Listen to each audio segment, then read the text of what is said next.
Online students आवाज येतोय सर्वांना?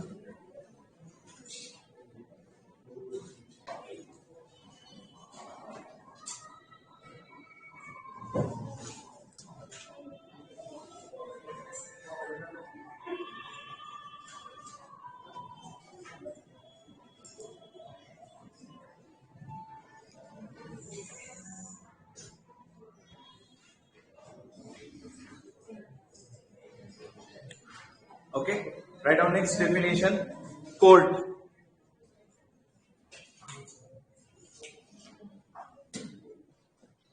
Court.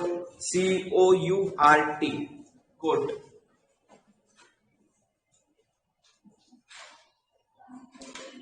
ओके, चल आता MRTP मध्ये कोर्टाचा काय संबंध आहे किंवा तिथं कोर्टाची काय गरज पडते ते आपल्याला स्टडी करायचं आहे.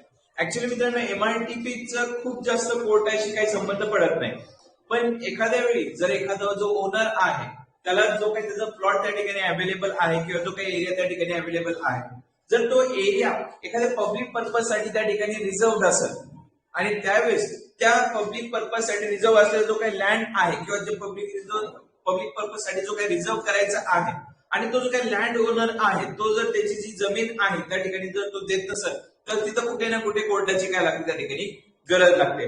मग याच्यामध्ये जिथं जिथं तुम्हाला MRTP मध्ये कोर्ट हा शब्द दिसेल तर त्या कोर्टाचा अर्थ असतो की court means in greater Mumbai. जर ग्रेटर बॉम्बे मध्ये जर तुम्ही गेले, बॉम्बे जर कन्सिडर केलं आपण तर त्याच्यामध्ये कोर्ट पकडला जातो the Bombay city civil court. Bombay city civil court आपण काय करतो त्याच्यामध्ये पकडतो, नॉट दी हायकोर्ट. बॉम्बे मध्ये हायकोर्ट पण आहे, पण आपण याच्यामध्ये कोर्ट जर कन्सिडर केला फॉर MRTP तर तो बॉम्बे सिव्हिल कोर्ट आपण काय करणार, कन्सिडर करणार. Elsewhere the principal civil court of the original jurisdiction, म्हणजे बॉम्बे सोडून दुसरी जी काही ज्युरिस्डिक्शन असेल त्यांच्या अंडर जो काही सिव्हिल कोर्ट येणार आहे तो सिव्हिल कोर्ट आपण काय करणार, कन्सिडर करणार. And includes any other civil court of the judge of senior division or a judicial officer empowered by the state government to perform the function of the court under this act within the financial and the local limits of its jurisdiction. Actually, jurisdiction चा हा जो point आहे ना हा important आहे considering दी planning authority. काय होतं बघा, ज्यावेळेस कोणत्याही एरियाची डेव्हलपमेंट करायची असेल तर त्या एरियाला डेव्हलप करण्यासाठी आपण एक प्लॅनिंग ऑथॉरिटी काय करतो, नेमतो. कारण की मी तुम्हाला सांगितलं डेव्हलपमेंट करायची म्हणजे प्लॅनिंग इम्पॉर्टंट आहे. मग प्लॅनिंग कोण करतं, प्लॅनिंग ऑथॉरिटी करते. मग प्लॅनिंग ऑथॉरिटी मध्ये स्पेशल प्लॅनिंग ऑथॉरिटी पण असते आणि एरिया डेव्हलपमेंट ऑथॉरिटी पण असते. मग त्यावेळेस या ज्या ऑथॉरिटीच्या अंडर जी काही ज्युरिस्डिक्शन आहे म्हणजे जो काही एरिया त्यांच्या अंडर येतो तिथं जर कोर्टाची जर तुम्हाला गरज लागली तर तिथं जो काही सिव्हिल कोर्ट आहे तो तुम्ही त्या ठिकाणी काय करणार, कन्सिडर करणार. किंवा स्टेट गव्हर्नमेंट काय करू शकते, स्वतःचा एक माणूस त्या ठिकाणी काय करू शकते, ऍज अ कोर्ट म्हणून त्या ठिकाणी अपॉइंट करू शकते. Okay, that is called as the court. कळालं सर्वांना? So right it down. Court dash करा. In case of greater Bombay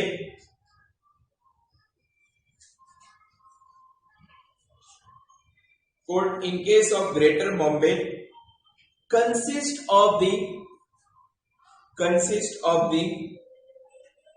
Bombay city consists of Bombay City Civil Court, Bombay City Civil Court, and in other case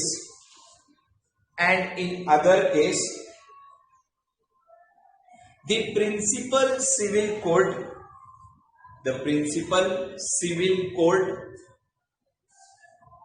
of original jurisdiction.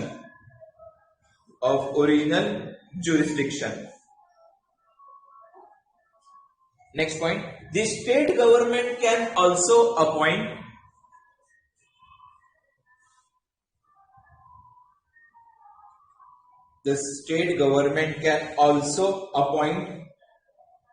a person who performs the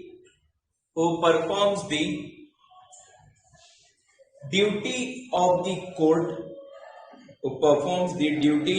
of the court and and he may be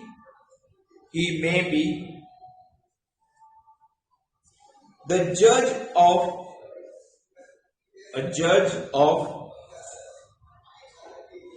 civil court,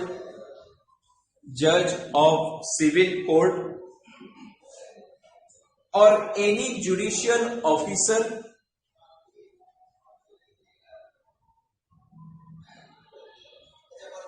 within the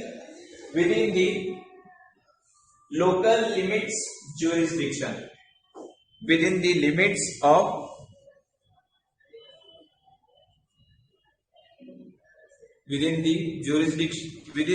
of jurisdiction of the planning authority,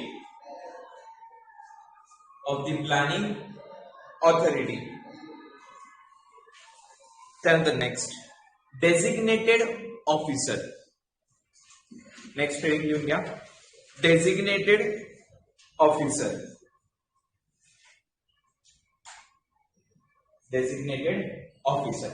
चलो pay attention. Designated officer हा कुठे आपल्याला बघायला भेटतो. आपण मगाशी बघितलं unauthorised structures आपण स्टडी करणार आहोत पुढे. ओके, अनऑथराइज्ड स्ट्रक्चर्स मध्ये मी तुम्हाला सांगितलं की अनऑथराइज्ड स्ट्रक्चरला काढणं ही सर्वात इम्पॉर्टंट गोष्ट असते.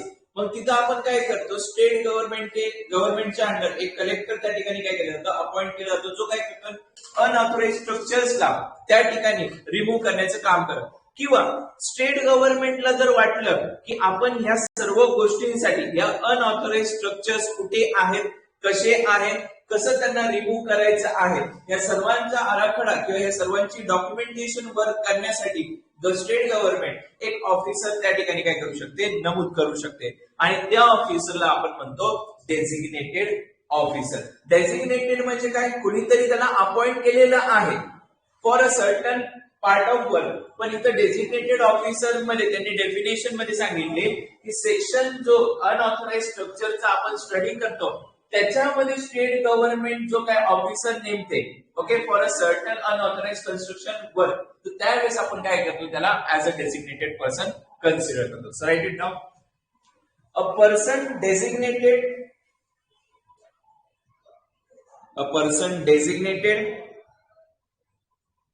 by the state government to carry out the works in the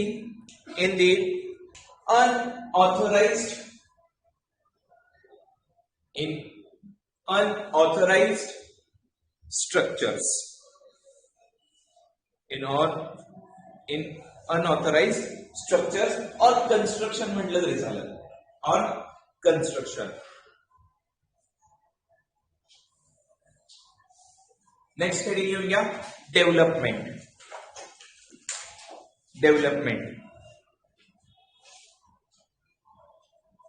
what is development? ज्यावेळेस कोणत्याही एरियाला त्या ठिकाणी आपल्याला हापझर्ड मॅनर मध्ये ग्रो होऊन द्यायचं नसेल तर आपण काय करतो, त्याची डेव्हलपमेंट करतो. मग डेव्हलपमेंट मध्ये काय येऊ शकतं, एखादं बिल्डिंग कन्स्ट्रक्शन येऊ शकतं. आधीच पहिली एखादी बिल्डिंग कन्स्ट्रक्ट केलेली असेल, तिला जर प्रॉपर करायचं असेल तर तिला आपण पहिले डिमॉलिश करणार परत, किंवा त्याच्यामध्ये काही मॉडिफिकेशन करणार, अल्टरेशन करणार. या सर्व गोष्टी आपण काय करतो, डेव्हलपमेंट मध्ये कन्सिडर करतो. डेव्हलपमेंट मध्ये हा पण पार्ट आपण कन्सिडर करू शकतो की जिथं आपल्याला एखादा रोड कन्स्ट्रक्ट करायचा असेल, काही ठिकाणी जर आपल्याला मायनिंगचं वर्क करायचं असेल, जे एका डेव्हलपमेंट सोर्सच्या अकॉर्डिंगली काय नेसेसरी आहे, तर हे सर्व पॉइंट्स आपण काय करतो, डेव्हलपमेंट मध्ये कन्सिडर करतो. So write down in development. Development consists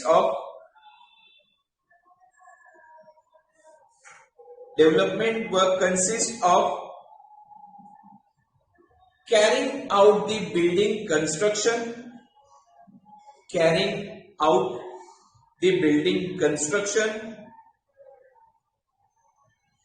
mining operation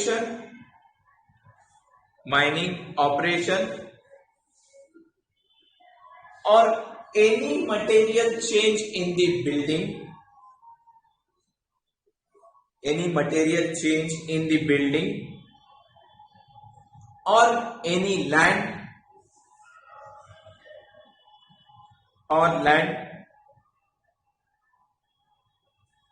or also the demolition or reclamation of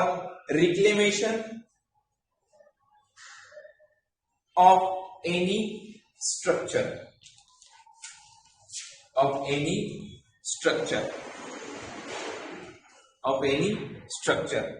Then the next heading लिहून घ्या, development authority.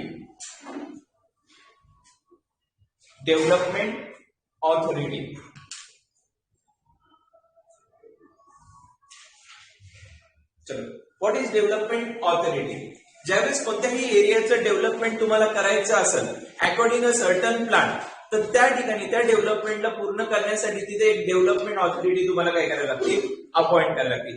For an example, जिथं आपण न्यू टाउन स्टडी करणार आहोत, न्यू टाउनचा चॅप्टर स्टडी करणार आहोत, ज्यावेळेस new town आपण एस्टॅब्लिश करतो, त्या न्यू टाउनला कोणत्या पद्धतीत आपल्याला डेव्हलपमेंट करायचं आहे, कुठे कोणता सेक्शन त्या ठिकाणी प्रेझेंट असला पाहिजे, याचा सर्व निर्णय घेण्याची जी काही जबाबदारी असते ती एका ऑथॉरिटीवरती असते, ज्याला आपण म्हणतो new town development authority. Similarly जसं डेव्हलपमेंट प्लॅन मध्ये काही ठिकाणी स्पेशल डेव्हलपमेंट ऑथॉरिटी आपण प्रोव्हाइड करतो, काही ठिकाणी आपण त्या ठिकाणी एरिया डेव्हलपमेंट ऑथॉरिटी त्या ठिकाणी प्रोव्हाइड करतो.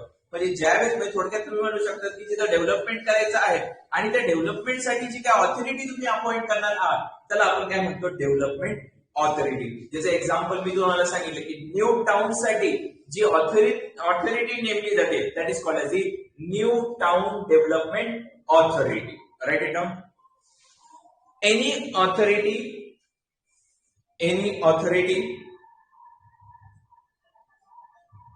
which is appointed for the development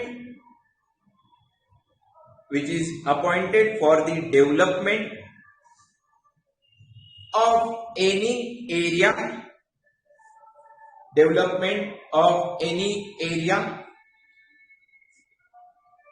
is called as development authority.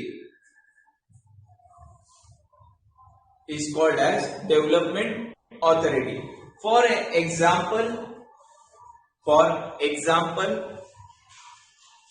for new towns, the authority appointed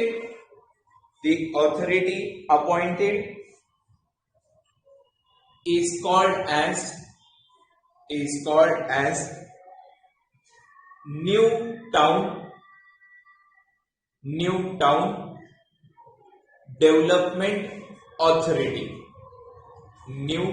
town development authority. त्यानंतर नेक्स्ट, डेव्हलपमेंट राईट्स.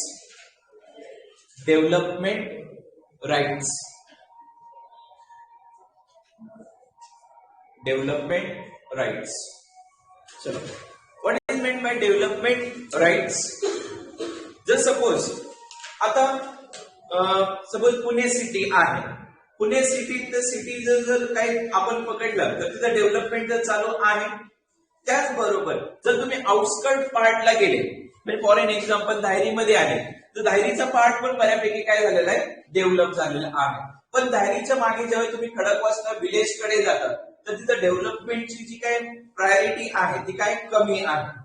पण जर सपोज उद्या तिथलचा जो काही शेतकरी आहे तो जर म्हटला की माझा जो काही लँड आहे तो आता ऍग्रिकल्चर लँड आहे आणि मला या लँड वरती मला काहीतरी सर्टन डेव्हलपमेंट करायची आहे, तर त्याला पूर्णपणे डेव्हलपमेंट राईट्स असतात की तो काय करू शकतो, त्या प्रॉपर्टीला त्याच्या पद्धतीत डेव्हलप करू शकतो. पण सर्वात महत्वाचं असतं की ती प्रॉपर्टी ज्या झोन मध्ये पडेल त्या अकॉर्डिंगली त्याला काय करता येतील, डेव्हलपमेंट करता येईल. आता डेव्हलपमेंट मध्ये भरपूर साऱ्या गोष्टी असतात. FSIच्या अकॉर्डिंग डेव्हलपमेंट असते, ट्रान्सफर डेव्हलपमेंट राईटच्या अकॉर्डिंग पण काय असते, डेव्हलपमेंट असते.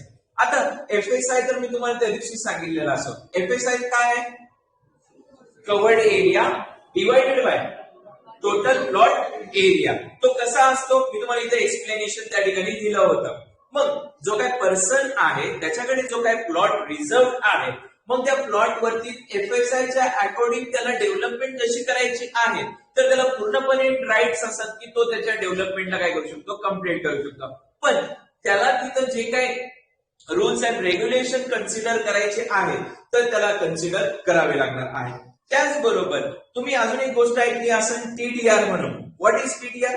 Transfer development rights. जर सपोज एखादं पर्सन आहे त्याच्याकडे एक सर्टन लँड अवेलेबल आहे आणि तिथे एक सर्टन FSI अवेलेबल आहे, त्यांनी जर तो जो काही लँड आहे तो जर तो गव्हर्नमेंटला काय केला, प्रोव्हाइड केला फॉर एनी पब्लिक पर्पज साठी, तर गव्हर्नमेंट काय करते माहितीये का, त्याच्याकडे जो काही एक्स्ट्रा कुठेतरी लँड अवेलेबल असेल तिथं जर FSI जर कमी असेल तर ते काय करू शकतात, तिथाचा FSI त्याला वाढवून देऊ शकतात. मग हे सर्व राईट्स त्याला त्या ठिकाणी अवेलेबल असतात की तो पाहिजे तशी डेव्हलपमेंट त्याच्यावरती काय करू शकतो, कम्प्लीट करू शकतो. That is called as the development rights. So right it down.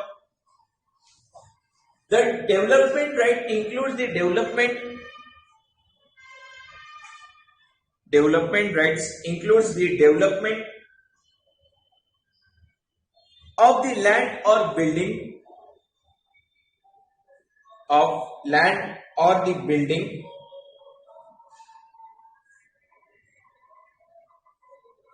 or both and also consists of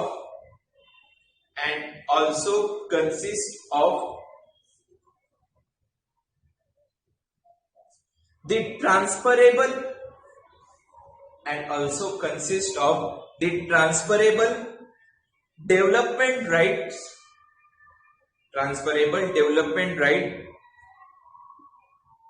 in the form of the rights to utilize the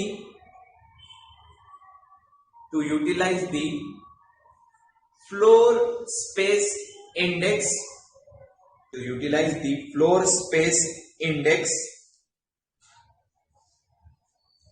of the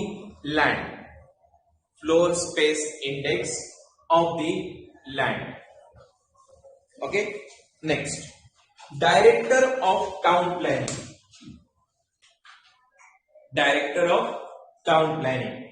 कोण असतो Director of Town Planning? He is the head of the department of the town planning. Town planning department चा तो काय असतो, head असतो. कोण appoint करतं त्याला? स्टेट गव्हर्नमेंट अपॉइंट करतं. So right down.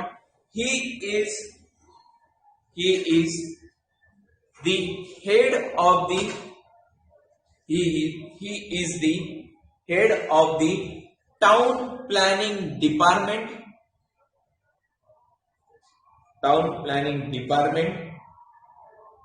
who is appointed by state government.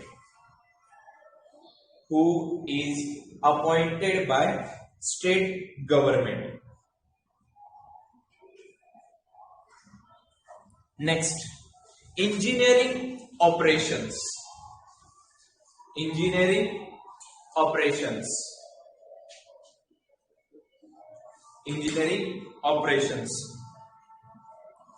चलो, what is engineering operation? Engineering operation म्हटलं ना तर इथं सिव्हिल इंजिनिअरिंगचा जो काही पार्ट आहे ना तो पूर्णपणे आठवायचा. डेव्हलपमेंट मध्ये सिव्हिल इंजिनिअरचा कोणता रोल त्या ठिकाणी अवेलेबल असू शकतो? सगळ्यात महत्वाचा रोड कन्स्ट्रक्शनचा, स्ट्रीट डेव्हलपमेंटचा, त्याचबरोबर एन्व्हायरमेंटल इंजिनिअरिंग आपण स्टडी करतो. त्याच्यामध्ये आपण काय करतो, ड्रेनेज लाईन प्रोव्हाइड करतो, सॅनिटेशन सिस्टीम प्रोव्हाइड करतो, त्याचबरोबर जे काही सिव्हरेज लाईन आहे ती काय करतो आपण त्या ठिकाणी प्रोव्हाइड करतो. मग हे सर्व जे काही ऑपरेशन जे डेव्हलपमेंट साठी इम्पॉर्टंट असतात आणि जे इंजिनिअरिंग ऍप्लिकेशन बेस्ड आहेत त्यांना आपण काय म्हणतो, इंजिनिअरिंग ऑपरेशन्स म्हणतो. So right it down. It includes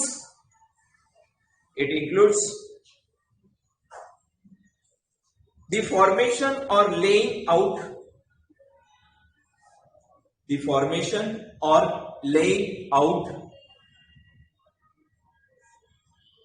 of the street or road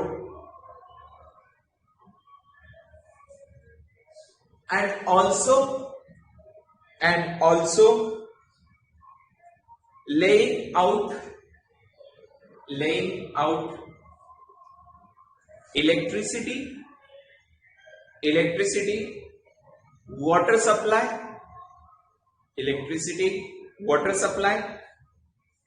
drainage, gas pipeline, etc.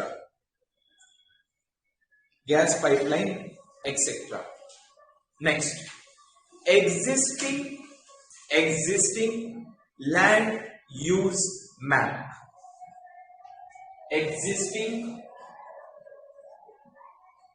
land use map. आणि याला स्टार मार्क करून ठेवा. हा शब्द खूप वेळा तुम्हाला ऐकायला भेटेल. Existing land use map. One of the important terminology. What is this existing land use map? कोणी सांगू शकतं? आत्ताची त्याची जी काय परिस्थिती आहे त्या लँडची, म्हणजे सपोज मी म्हटलं की मला धायरीमध्ये सर्टन रिजनल प्लान काय करायचं, तयार करायचंय, किंवा डेव्हलपमेंट प्लान तयार करायचंय, किंवा टाउन प्लॅनिंग स्कीम काय करायची, एक्झिक्यूट करायची. पण हे सर्व गोष्टी करण्यासाठी आपल्याला सर्वे करावा लागेल. आणि सर्वे मध्ये आपण काय करतो, आत्ताची त्या लँडची परिस्थिती कशी आहे. कारण की का, आता जर त्या लँडची परिस्थिती कशी आहे जर ती मला समजली नाही तर हिचं फ्युचर डेव्हलपमेंट कसं करायचंय हे पण मला काही फाइंड आउट करता येणार नाही. त्यामुळे मग तुम्ही आरपी तयार करत असाल, तुम्ही डीपी तयार करत असाल, किंवा तुम्ही कोणतीही स्कीम एखाद्या एरियामध्ये राबवत असाल, तर सगळ्यात महत्वाचं सर्वे करताना तुम्हाला त्या लँडची आत्ताची जी काही परिस्थिती आहे, ज्याला आपण काय म्हणतो एक्झिस्टिंग लँड यूज, त्याचा एक सर्टन मॅप जो आहे तो तुम्हाला प्रिपेअर करणं काय महत्वाचं आहे. जेणेकरून त्याच्यावरनं तुम्ही काय करू शकता, फ्युचरची जी काही डेव्हलपमेंट राहील याचं टर्मिनॉलॉजी किंवा याचा जो काही सोर्स आहे तो काय करू शकता, तुम्ही फाइंड आउट करू शकता. So write it down. Existing land use map consist of a map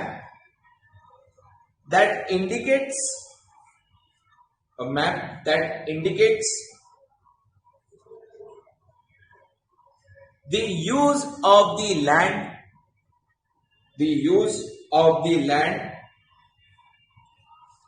before implementing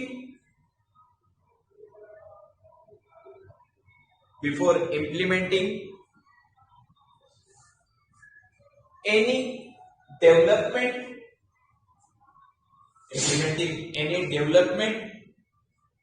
in that area.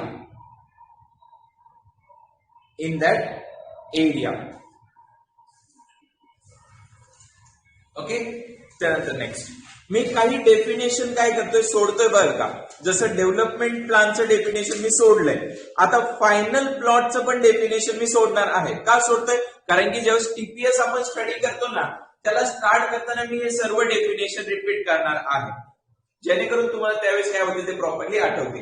Next लिहून घ्या, floor space index. What is floor space index? It is the ratio of covered area to the total gross area or total plot area तुम्ही म्हणू शकता. It is the ratio of total covered area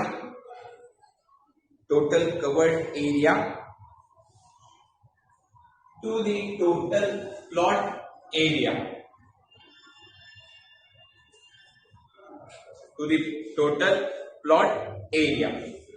त्यानंतर next लिहून घ्या, heritage building.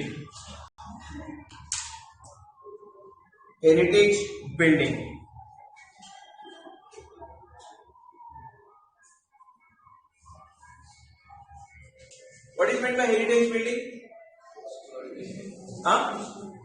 Historical त्याच्याशी काहीतरी attachment आहे, त्याला आपण काय म्हणतो, that is called as a heritage building. So write it down. A building which has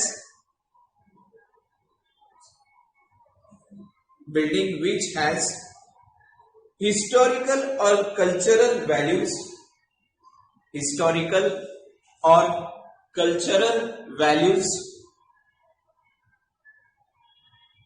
attached to it,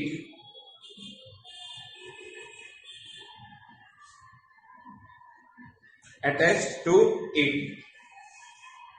त्यानंतर ITP. What is ITP? Integrated township project. त्याला डिटेल लिहून नाही घेण्याची गरज नाही, फक्त लिहून घ्या ITP इंटिग्रेटेड टाउनशिप प्रोजेक्ट. त्यानंतर next land.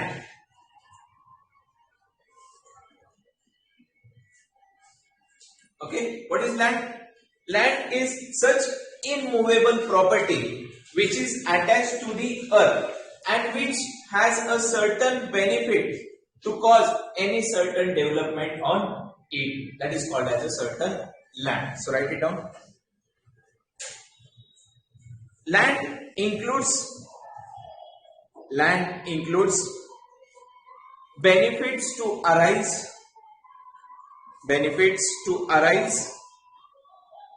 out of land,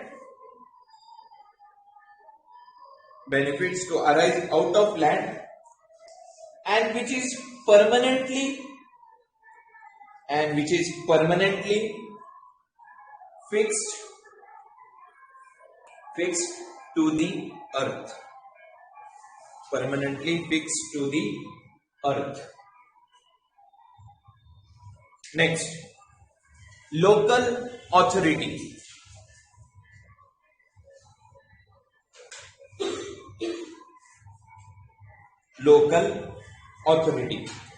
okay, चला. लोकल ऑथॉरिटी मध्ये आता कोण कोण येतं? That depends upon where that area falls. तो एरिया कोणाच्या ज्युरिस्डिक्शनच्या अंडर येतो, कोणाच्या हक्काच्या अंडर येतो, त्याच्यानुसार त्याची लोकल ऑथॉरिटी काय केली जाते, ठरवली जाते. तर त्याच्यामध्ये सगळ्यात पहिलं बघा, the Bombay municipal corporation constituted under the Bombay municipal corporation act. म्हणजे बॉम्बे मध्ये जर एखादा लँड त्या ठिकाणी अवेलेबल असेल आणि तो जर लँड बॉम्बे म्युनिसिपल कॉर्पोरेशनच्या अंडर येत असेल तर त्याची लोकल ऑथॉरिटी कोण झाली, बॉम्बे म्युनिसिपल कॉर्पोरेशन. त्याचबरोबर और Nagpur municipal corporation constituted under the city of Nagpur corporation act 1948 or any municipal corporation constituted under the Bombay Provisional Municipal Corporation Act 1949.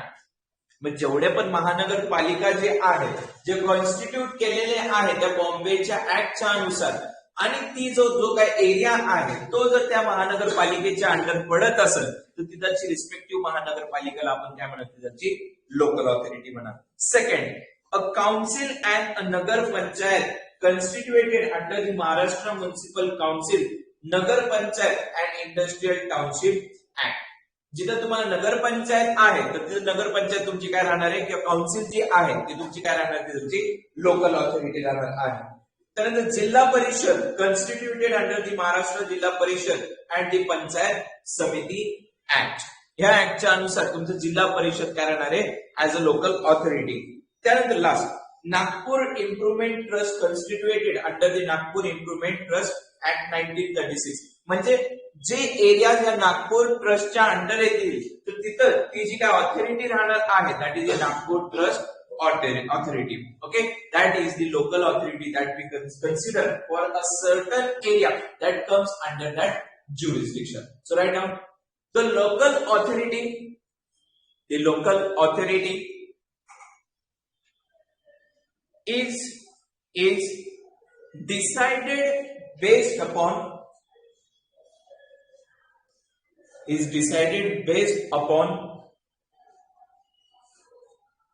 the land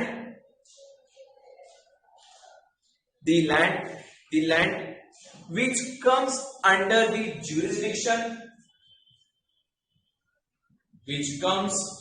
the jurisdiction of that local authority, which comes under the jurisdiction of that local authority. For example, for example first लिहून घ्या, त्याच्यामध्ये first, if area falls under the jurisdiction of, if the area falls under the jurisdiction of municipal corporation,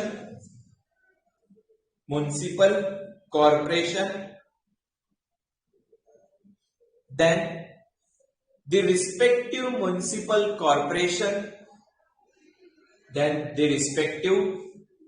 municipal corporation will be the local authority.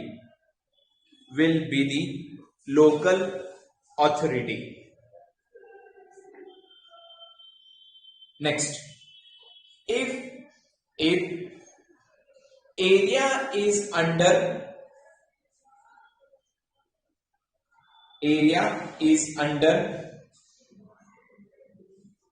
municipal council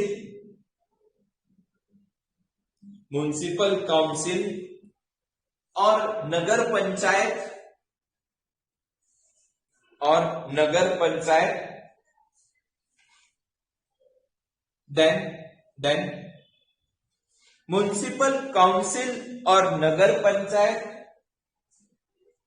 then municipal council और नगर panchayat will be the local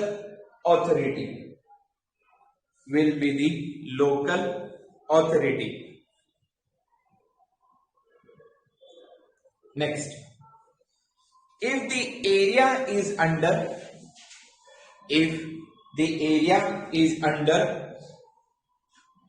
Jilla Parishad,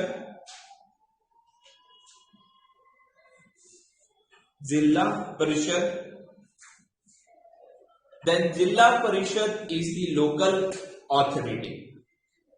Then Jilla Parishad किंवा ZP म्हणू शकता, ZP is LA, local authority.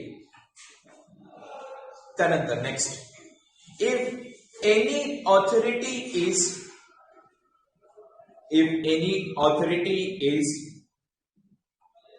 constituted under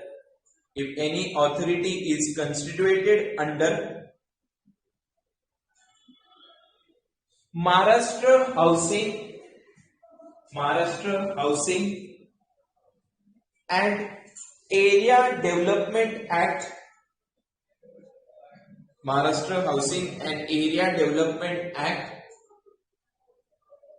then that respective authority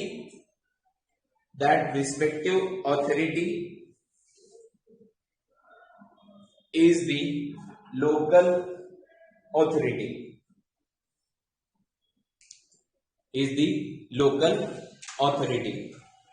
Next, if the area falls under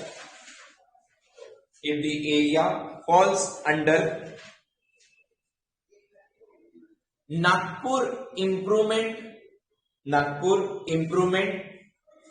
Trust Act,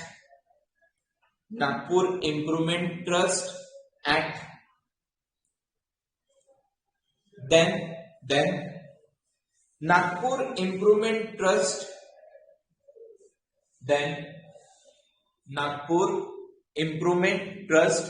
is the local authority.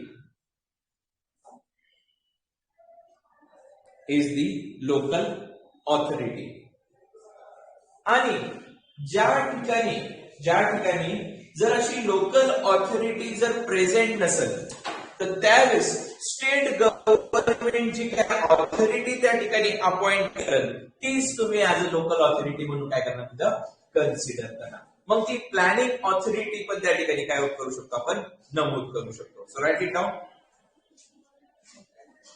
The state government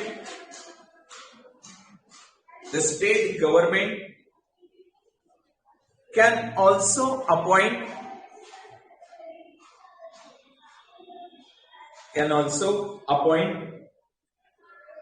the authority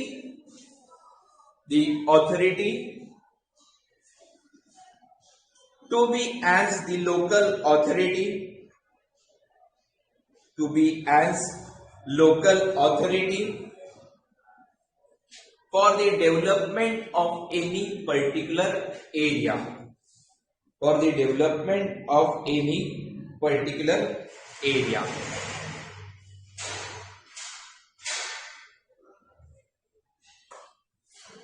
Okay, next.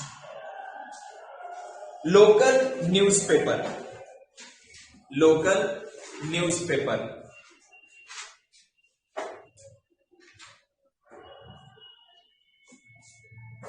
Okay, जसं आपण बघितलं होतं बघा Lara act मध्ये ज्यावेळेस गव्हर्नमेंटला कोणताही निर्णय घ्यायचा असेल तर गव्हर्नमेंट काय करते, त्या निर्णयावरती एक सर्टन नोटीस काय करते, जाहीर करते. आणि ही जी नोटीस असते ही ऑफिशियल गॅझेट मध्ये काय करते, पब्लिश करते.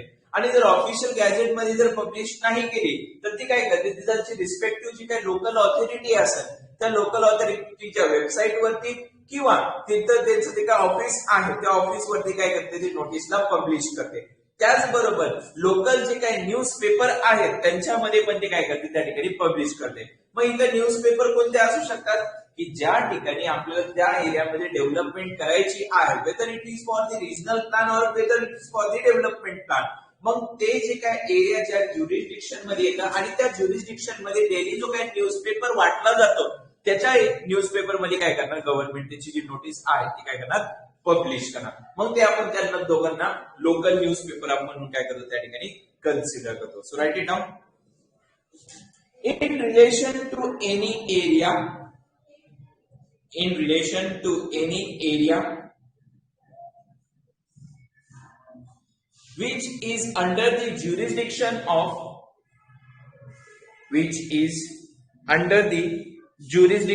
of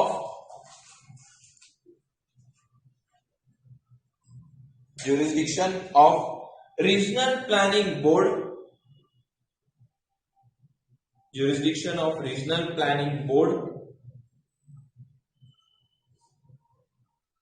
or planning authority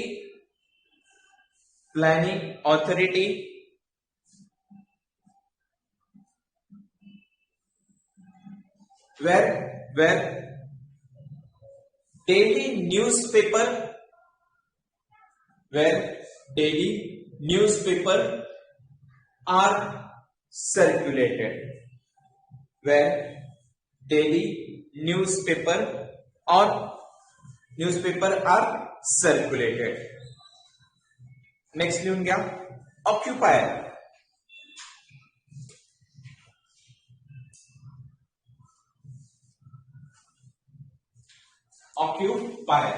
चलो, हु इज दी ऑक्युपायर. ऑक्युपायर आणि ओनर मधला फरक काय सांगा. What is the difference between owner and occupier. Very good, very good. Okay, occupier मध्ये आपण बघितलं होतं की ज्यावेळेस एखादा जो काही ओनर आहे त्याला जर त्याची जमीन करायला जमत नसेल तर तो काय करतो, जे काही टेनंट्स आहेत किंवा जे काही शेअर क्रॉपर्स आहेत त्यांना काय करतो, त्याची ती जमीन त्या ठिकाणी द्यायला म्हणजे करायला देऊन टाकतो. म्हणजे ज्यांना पूर्णपणे हक्क असतो की उद्या जर ह्या जमिनीमध्ये काही जरी इम्प्रुव्हमेंट झाली, डेव्हलपमेंट झाली, त्याचं जे काही कम्पेन्सेशन आहे त्या कम्पेन्सेशन साठी ते काय आहेत, शेअर म्हणून कन्सिडर करतो आपण त्यांचा, तर त्यांना आपण काय करतो, ऑक्युपायर म्हणून कन्सिडर करतो. आणि ओनर कोण असतो की जो काही लँड आहे तो जर त्याच्या मालकी हक्काचा असेल, ज्याच्यावरती त्याचं टायटल त्या ठिकाणी प्रेझेंट असेल तर त्याला आपण त्या ठिकाणी काय करतो, ओनर म्हणून कन्सिडर करतो. आता ओनर मध्ये पण डिफरन्स असतात. ओनर एक सिंगल पर्सन असू शकतो किंवा प्रोप्रायटरशिप पण त्या ठिकाणी प्रेझेंट असू शकते किंवा दोघांमध्ये कंबाईन मध्ये एखादा बिझनेस त्या ठिकाणी काय असेल, प्रेझेंट असेल. Even a trust can also be consider as the owner. For an example, खडकवासले डॅमच्या मागे जेवढी काही जमीन आहे ती दगडूशेठ हलवाई गणपतीची जी काही ट्रस्ट आहे त्यांची त्या ठिकाणी जमीन आहे. मग तिथाचे ओनर कोण झाले, तिथाची ती ट्रस्ट झाली. Okay, that is consider as the owner. मग त्या ट्रस्टच्या अंडर मग 10 लोक येऊन 15 लोक येईल त्याच्याशी आपल्याला काही संबंध नाही. ती ट्रस्ट आपण काय करणार, ओनर म्हणून काय करणार, कन्सिडर करणार. पण जिथं ऑक्युपायर आहे, जे ती जमीनला ऑक्युपाय करतात ऍज अ ऑक्युपेशन पर्पज साठी, त्यांना आपण काय करणार, ऑक्युपायर म्हणून कन्सिडर करणार. So right it down. Occupier मध्ये लिहून घ्या. Occupier includes occupier includes a tenant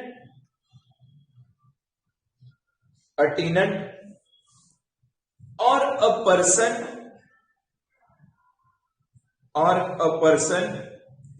using the land or the person using the land for his occupation purpose, using the land for the occupation purpose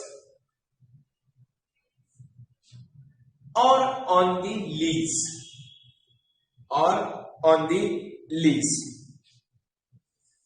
and who is liable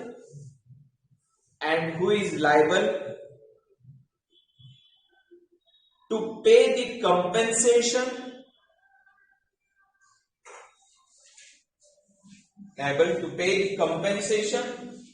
of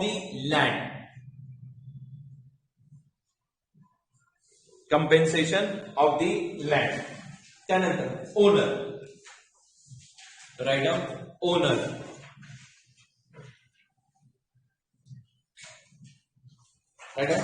Owner consists of a person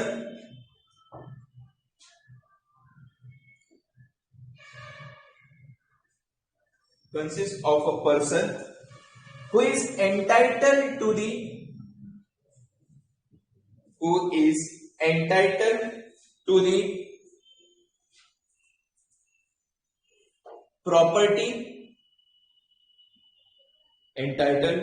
the property to be owned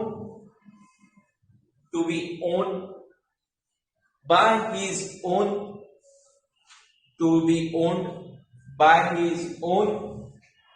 or agent or guardian or trustee.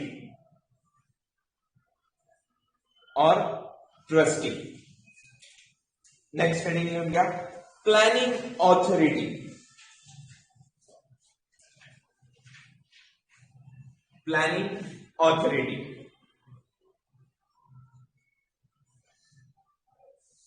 चलो, planning authority. आता planning authority आणि local authority मध्ये भरपूर वेळा confusion होतं बरं का तुमचं. Can a local authority be called as planning authority? Yes or no? Yes, we can say the local authority as the planning authority. Why? Because कारण की जर ती जी काही लोकल ऑथॉरिटी आहे म्हणजे एखादी म्युनिसिपल कॉर्पोरेशन त्यांनी ठरवलं की आपल्या म्युनिसिपल कॉर्पोरेशनच्या हद्दीमध्ये येणारे जे काही एरिया आहे त्या एरियामध्ये डेव्हलपमेंट करणं काय गरजेचं आहे, तर ते स्वतः त्याची प्लॅनिंग करून ते काय करू शकतात, त्याची डेव्हलपमेंट घडवू शकतात. मग त्यावेळेस प्लॅनिंग ऑथॉरिटी कोण झाली? ती त्याची लोकल ऑथॉरिटी झाली. त्याचबरोबर जर एखाद्या म्युनिसिपल कॉर्पोरेशनला वाटलं की आपल्या एरियामध्ये डेव्हलपमेंट करणं गरजेचं आहे आणि त्याच्यासाठी एक सर्टन प्लॅन तयार करणं गरजेचं आहे, पण आपल्या ऑथॉरिटीला किंवा तिथल्या लोकांना किंवा त्या ऑफिशियल्सला एवढं टाइम अवेलेबल नाही की ते स्वतःहून एखादा प्लॅन काय करू शकतात, तयार करू शकतात, तर ते काय करू शकतात, एक सर्टन पर्सन्स काय करू शकतात, अपॉइंट करू शकतात. कशासाठी? टोटल डेव्हलपमेंट प्लॅन तयार करण्यासाठी किंवा एखाद्या एरियाची प्लॅनिंग त्या ठिकाणी कंप्लीट करण्यासाठी. त्यावेळेस ती काय राहणार? रिस्पेक्टिव्ह प्लॅनिंग ऑथॉरिटी राहणार. त्याचबरोबर जर एखाद्या एरियामध्ये एखादा स्लम झोन जर प्रेझेंट असेल तर मग त्या स्लमच्या लोकांची जी काही रिहॅबिलिटेशन रिसेटलमेंटचं काम जे करावं लागणार आहे तर त्याची प्लॅनिंग कशी केली पाहिजे, तर त्यासाठी पण आपण काय करू शकतो, प्लॅनिंग ऑथॉरिटी नेमू शकतो. म्हणजे थोडक्यात तुम्ही म्हणू शकता की जर एरियाचं डेव्हलपमेंट मला करणं गरजेचं आहे, मग त्या एरियाचं डेव्हलपमेंट कसं केलं गेलं पाहिजे याची जी काही फुल ऑथॉरिटी जी दिली जाते that is given to the planning authority. मग प्लॅनिंग ऑथॉरिटी ठरवते की कशा पद्धतीत डेव्हलपमेंट होईल, कशा पद्धतीत रूल्स अँड रेग्युलेशन त्या ठिकाणी काय केले जातील, अपॉइंट केले जातील. त्याच ठिकाणी प्लॅन कसा प्रिपेअर केला जाईल, गव्हर्नमेंट कडून कसा सँक्शन केला जाईल आणि तिथं सगळे जे काय प्लॅन अनुसार जे काही सेक्शन जे काही त्या ठिकाणी डेव्हलपमेंट करायची आहे, जिथं प्लॉट्स रिझर्व करायचे आहे, ज्या ठिकाणी प्लॉट पब्लिक पर्पज साठी रिझर्व करायचे आहे, जिथं रेसिडेन्शियल झोन बनवायचा आहे, ज्या ठिकाणी इंडस्ट्रियल झोन बनवायचा आहे, हे सर्व अधिकार जे असतात ते प्लॅनिंग ऑथॉरिटीला त्या ठिकाणी काय केले जातात, दिले जातात. म्हणजे थोडक्यात म्हणू शकतात की प्लॅनिंग ऑथॉरिटीच्या डायरेक्ट वरती कोण येणार? तुमची स्टेट गव्हर्नमेंट येणार आहे. ओके, थोडक्यात कळालं सर्वांना? Everybody understood this? Right it now. The planning authority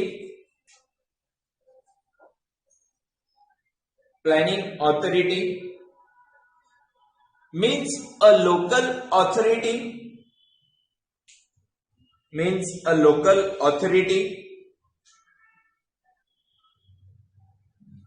which includes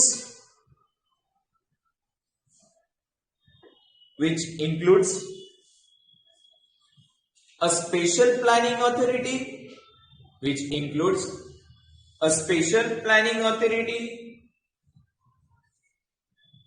or area development authority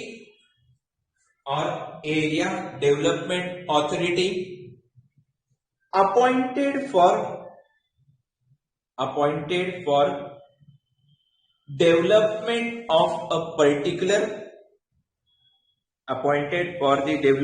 of a particular land. Next, in respect to slum rehabilitation,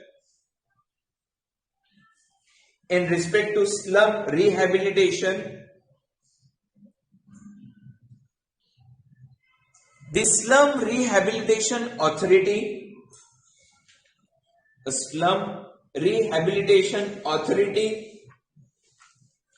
is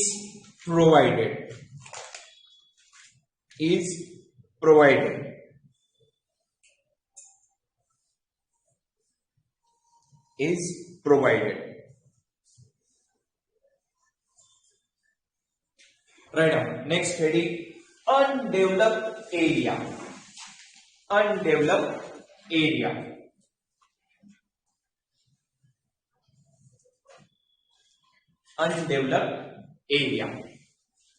चलो, what is undeveloped area? जर suppose असा एखादा area जो एका ज्युरिस्डिक्शनच्या under किंवा एकापेक्षा जास्त ज्युरिस्डिक्शनच्या under जर पडत असेल आणि त्या एरियाला डेव्हलप करण्याची त्या ठिकाणी काय गरज आहे, पण तो एरिया कॅन्टोन्मेंट एरियाच्या अंडर त्या ठिकाणी प्रेझेंट नसायला पाहिजे. म्हणजे कॅन्टोन्मेंट एरिया सोडून, कॅन्टोन्मेंटचा जो काही एरिया सोडून जो काही एरिया जिथे डेव्हलपमेंट करण्याची खूप जास्त गरज आहे त्या एरियाला आपण काय म्हणणार आहे? अनडेव्हलप्ड एरिया. किंवा ज्या ठिकाणी पहिली काहीतरी डेव्हलपमेंट झालेली आहे आणि तिथं आता आपण एखादी स्कीम काय केली राबवलेली आहे, मग त्या कंपॅरिझन मध्ये पहिला डेव्हलप झालेला जो काही एरिया असणार आहे तो आपण काय करणार? अनडेव्हलप म्हणून कन्सिडर करणार आणि स्कीमच्या अंडर जी काय पॉलिसी आहे, जी काही डेव्हलपमेंट आहे, ती डेव्हलपमेंट आपण त्या ठिकाणी कंप्लीट करण्याचा काय करणार?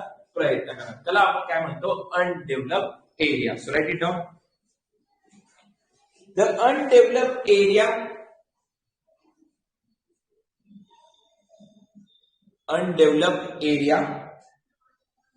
which comes under the jurisdiction of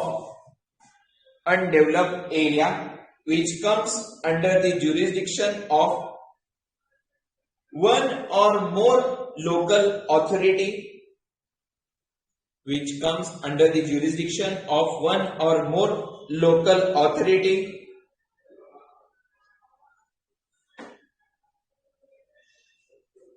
except the area under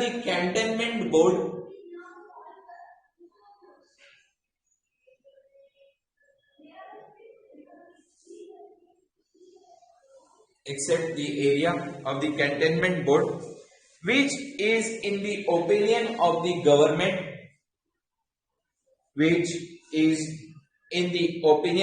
the government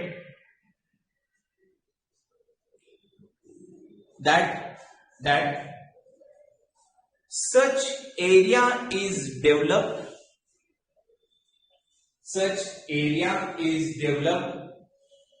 in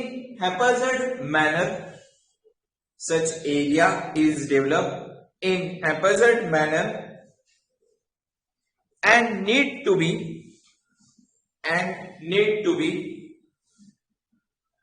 developed properly and need to be developed properly and in orderly manner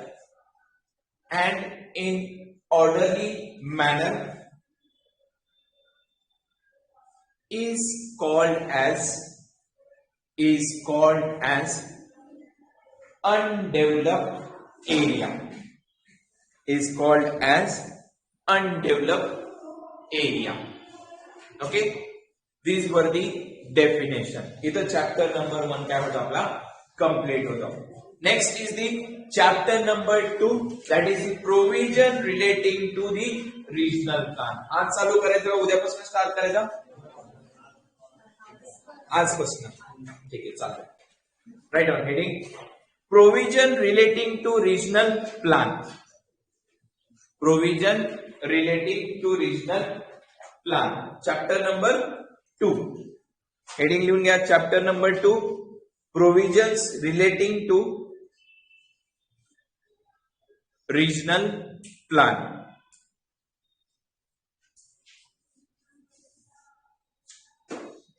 सगळ्यात पहिले त्याच्यामध्ये लिहून घ्या region.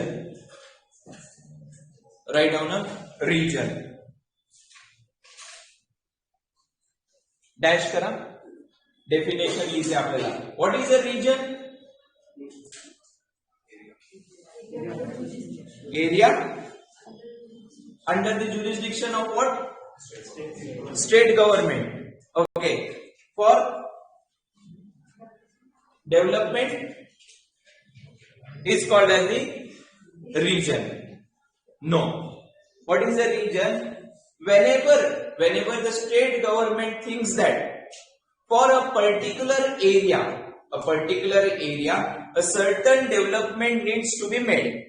एका certain area साठी डेव्हलपमेंट करणं काय गरजेचं आहे, तर त्यावेळेस जी काही स्टेट गव्हर्नमेंट असते ती स्टेट गव्हर्नमेंट काय करते, त्या एरियाची जी काही बाउंड्रीज आहेत त्या बाउंड्रीज काय करते त्या ठिकाणी पूर्णपणे नमूद करते.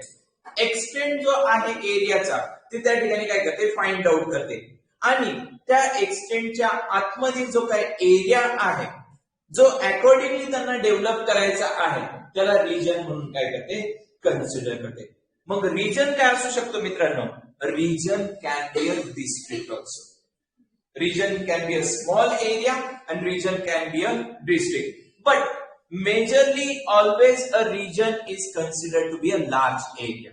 Large area साठी आपण काय करतो, कन्सिडर करतो. आणि त्याच्यामध्ये रिजन मध्ये आपण नेहमी ऍज अ डिस्ट्रिक्टला काय करतो, त्याच्यामध्ये कन्सिडर करतो. म्हणजे महाराष्ट्रामधली पुणे डिस्ट्रिक्ट असो, बॉम्बे असो, मुंबई असो किंवा नागपूर असो किंवा वेगवेगळे कोणतेही डिस्ट्रिक्ट असो, प्रत्येकाचा एक रिजनल प्लॅन त्या ठिकाणी काय असतो, प्रिपेअर्ड असतो.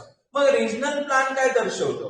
रिजनल प्लॅन फ्युचर मधली जी काही डेव्हलपमेंट आहे किंवा आता प्रेझेंटचा जो काही लँड अवेलेबल आहे जो आपण ऍज अ अनडेव्हलप्ड लँड म्हणून कन्सिडर करतोय त्याला डेव्हलपमेंट करण्याची कशी गरज आहे ही आपण काय करतो, त्या रिजन मध्ये कन्सिडर करतो. So write down the definition of the region.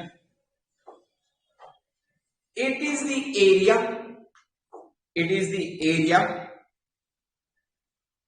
that is considered by the state government,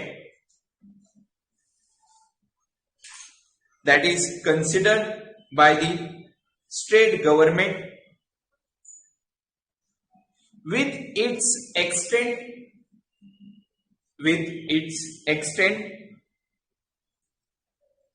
so that the desired development can be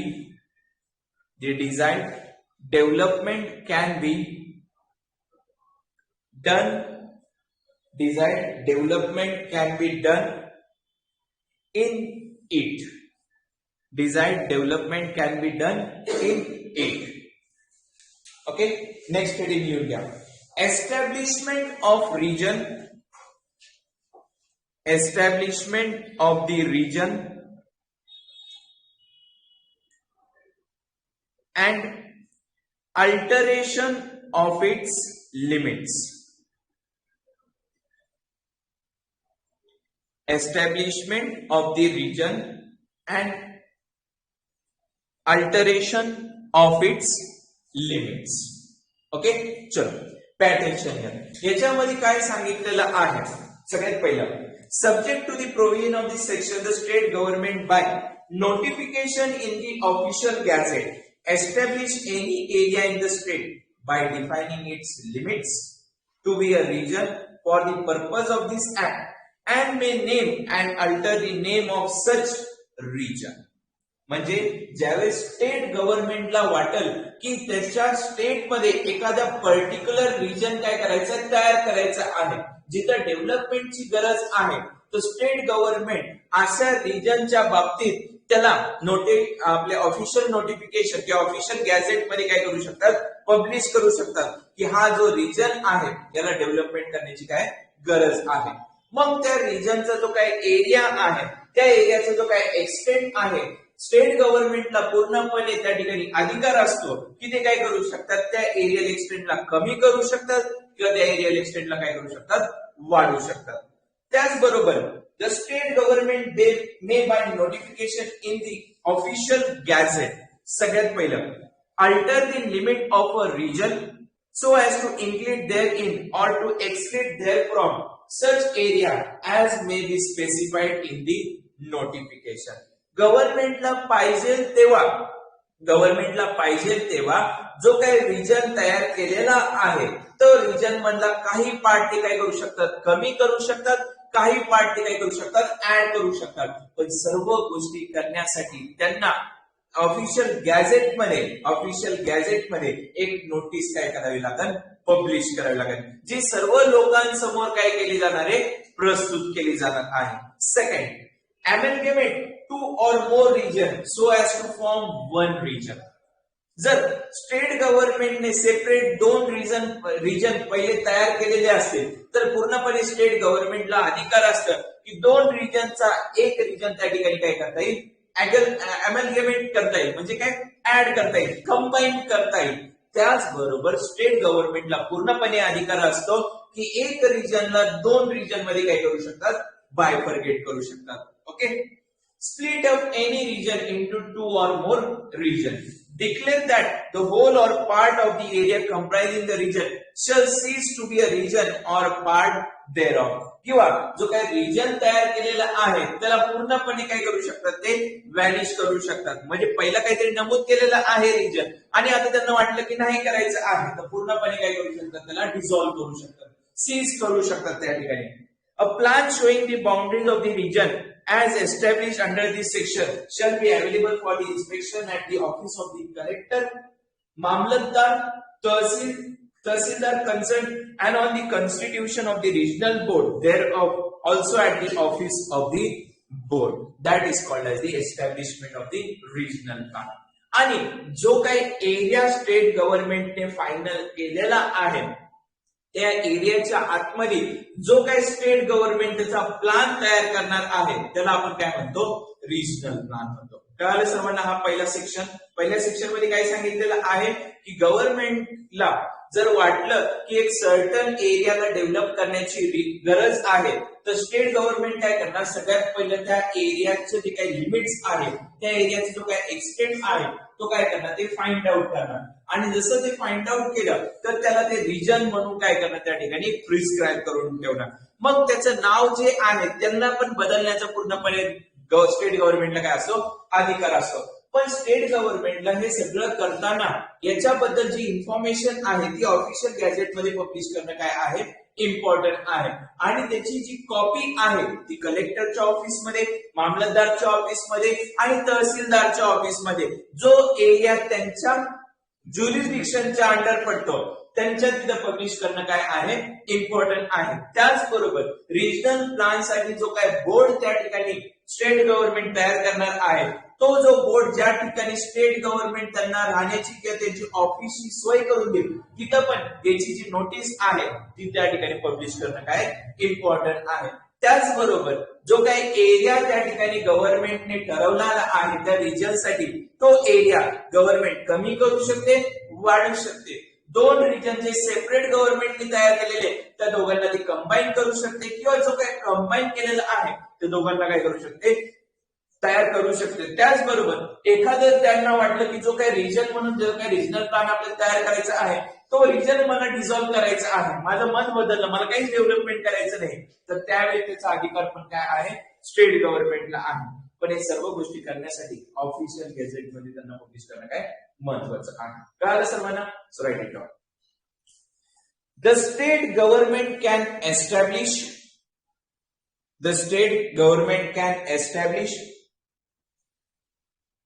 any area in the state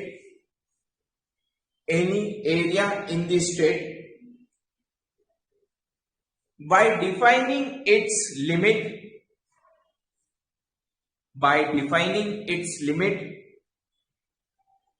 as the region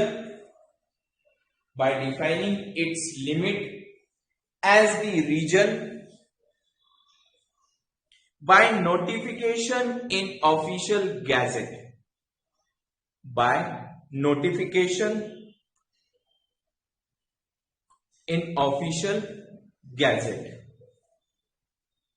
Second point, state government can alter, SG लिहिलं तरी चालेल, state government can alter the limit of the region.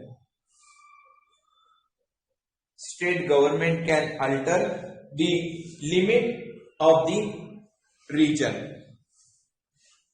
Next, state government can combine two regions. State government can combine two regions as a single region,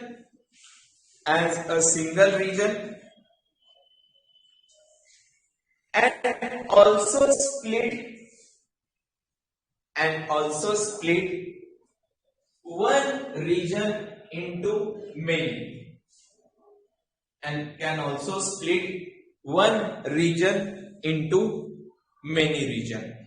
Okay, next, the state government can also declare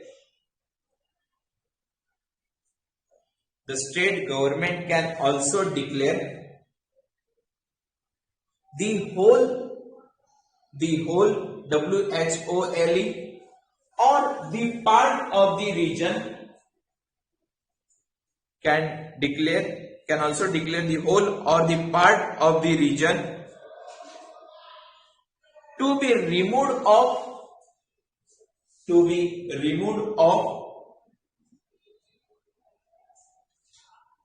or to be seized of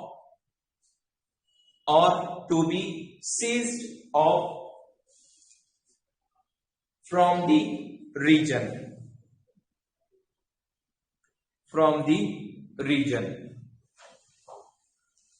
Next, the plot showing the boundary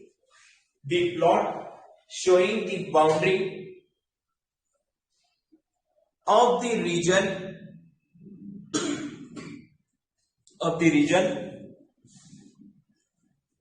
shall be made available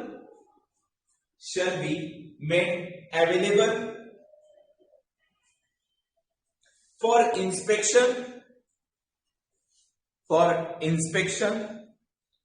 at the office of the collector comma mamlatdar comma tehsildar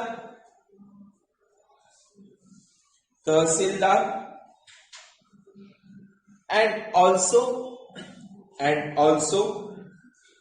at the office of the regional board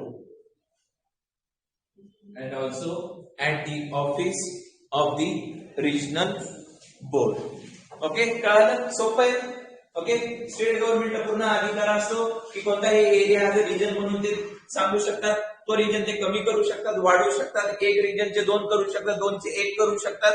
आणि याच्याबद्दल सगळी जी काही माहिती आहे ती तहसीलदारच्या ऑफिसमध्ये, मामलतदारच्या ऑफिसमध्ये, कलेक्टरच्या ऑफिसमध्ये आणि रिजनल बोर्डच्या ऑफिसमध्ये मेन्शन करणं त्याच्यासाठी काय इम्पॉर्टंट आहे. साधी सोपी प्रोसेस आहे. ओके, त्यानंतर नेक्स्ट पेज घेऊन घ्या.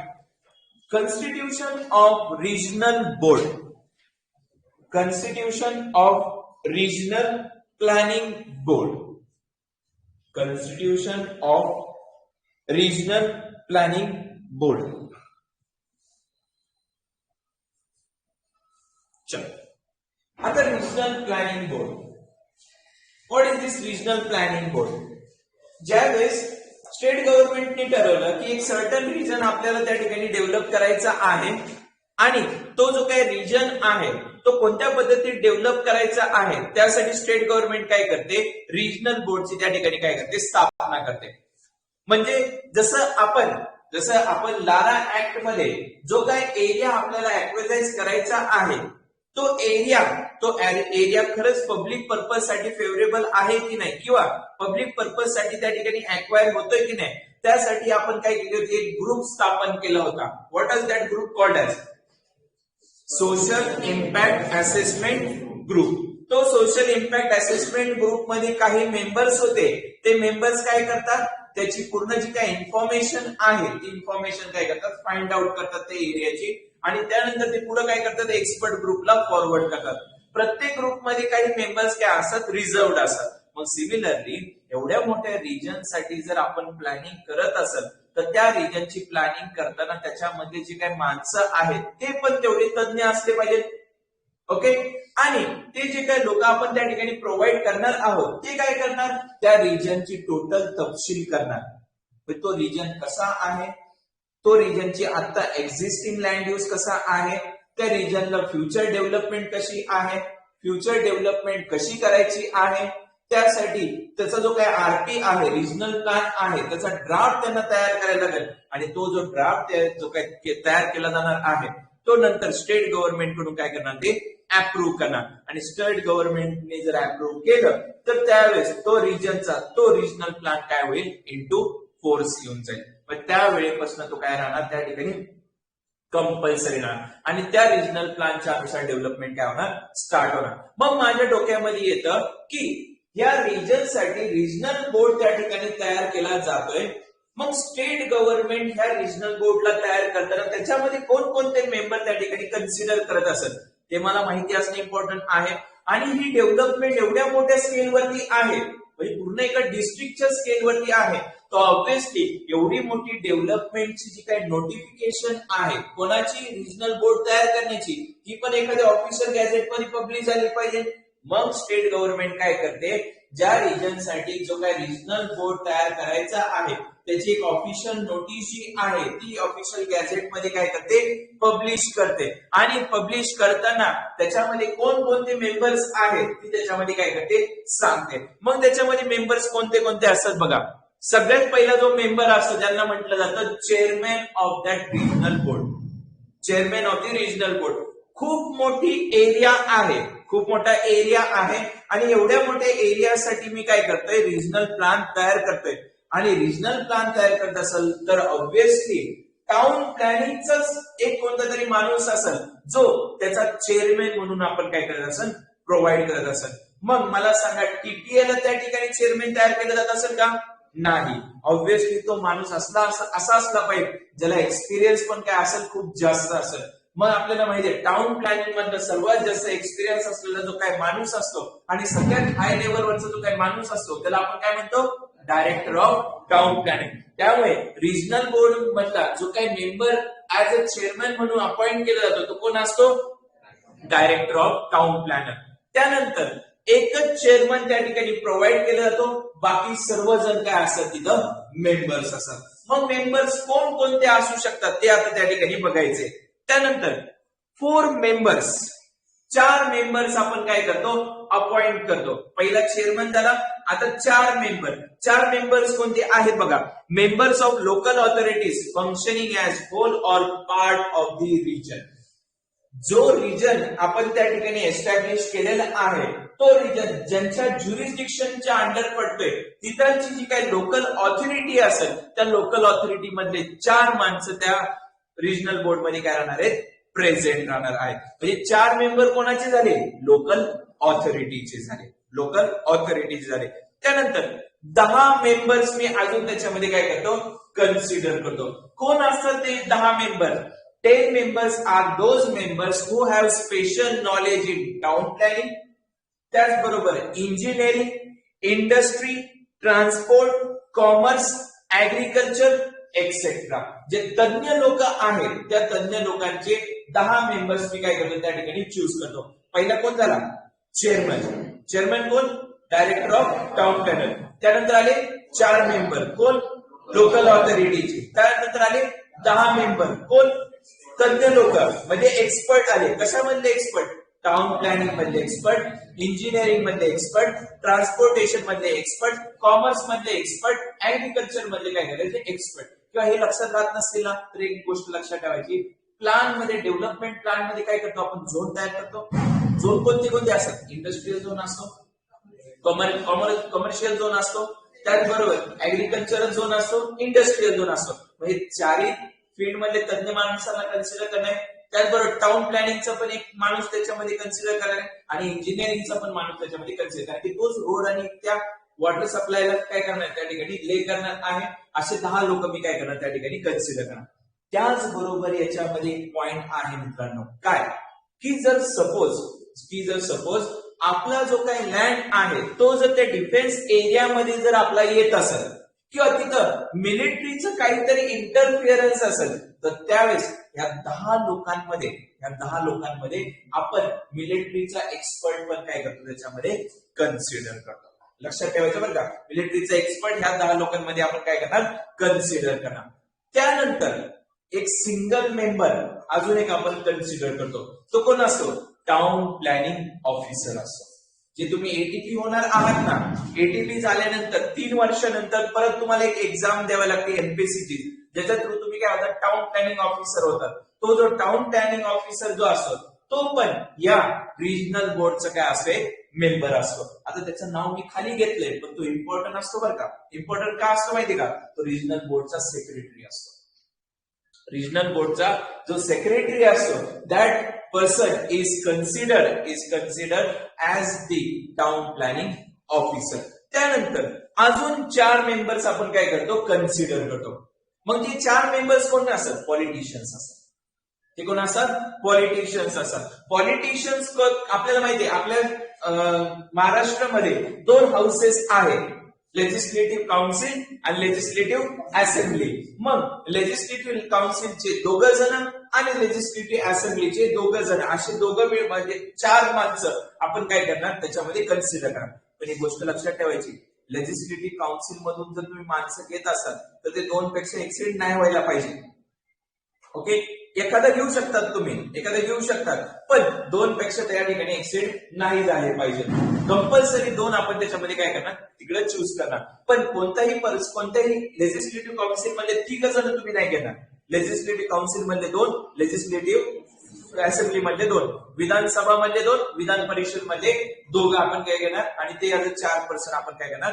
कन्सिडर करणार. हे सगळे मिळून काय होतं? तुमचा रिजनल बोर्ड तयार होतो. रिजनल बोर्डचा चेअरमन कोण? Director of town planning. Secretary कोण? Town planning officer. मग व्हाईस चेअरमन कोण? कुणीही असू शकतो. ओके, बाकीचे जे काही मेंबर्स आहेत त्या मेंबर म्हणजे सपोज जर चेअरमन त्या ठिकाणी प्रेझेंट नसतील, त्यांच्या जागी आपल्याला दुसरा कोणता तरी व्हाईस चेअरमन आपल्याला अपॉइंट करायचा आहे तर त्यावेळेस बाकीच्या मेंबर्सची आपण वोटिंग घेणार आणि वोटिंग घेऊन त्यांच्यामधला जो काही मेन ठरेल किंवा एक सिंगल जो ठरेल तो काय राहणार? त्यांचा व्हाईस चेअरमन. त्याचबरोबर अजून एक पॉईंट लक्षात ठेवा, चेअरमन आपण म्हणलं डायरेक्टर ऑफ टाउन प्लॅनर असू शकतो, पण डायरेक्टर ऑफ टाउन प्लॅनर जे आहे ते जर कोणत्या तरी दुसऱ्या कामामध्ये जर त्या ठिकाणी अपॉइंटेड असेल किंवा त्यांचं काहीतरी काम चालू असेल तर ते स्वतःहून जो काही पर्सन अपॉइंट करतील तोच आपण ऍज अ चेअरमन म्हणून काय करणार? कन्सिडर करणार. A person nominated by him will be consider the chairperson. Right. For the purpose करू शकतो. Okay, right. For the purpose of planning actually त्याच्यावरती खूप जास्त इश्यू झाले होते. काय होतं माहितीये का की ज्यावेळेस पॉलिटिशियन्सला आपण मेंबर्स म्हणून चूज करतो तर त्यावेळेस आता किती नाही म्हटले ऑफिसर आणि पॉलिटिशियन याचं दमदार कोण असतं? पॉलिटिशियन असतो. बरोबर. तर काय होतं माहितीये, पॉलिटिशियन्स काय करतात की आम्हाला ऍज अ चेअरमन किंवा व्हाईस चेअरमन म्हणून अपॉइंट करण्याचं बघत असतात. तर त्यावेळेस असे भरपूर सारे केसेस झालेले आहेत की अगदी रिजनल बोर्डच काय केलेलं आहे, बरखास्त केलेलं आहे. That depends upon the nature of that members that are present in that regional board. Okay, म्हणजे स्वतःच्या म्हणजे काहीतरी त्यांना असं वाटतं की यार मी रिजनल बोर्डचा व्हाईस चेअरमॅन आहे, म्हणजे दबाव आणण्याचा प्रयत्न करतात. असे भरपूर सारे केसेस त्या ठिकाणी घडलेले आहेत. त्यामुळे घेताना असे लोक घेतात की शांत स्वभावाचे आणि सगळे प्रॉपर गोष्टी त्या ठिकाणी होऊन देते. ओके, ठीक आहे, understood, right. For the purpose of planning, for the purpose of the planning and the use of the land, for the purpose of planning and the use of the land in the region,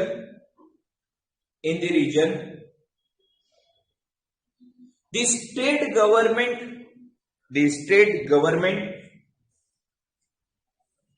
by notification in official gazette, the state government by notification in official gazette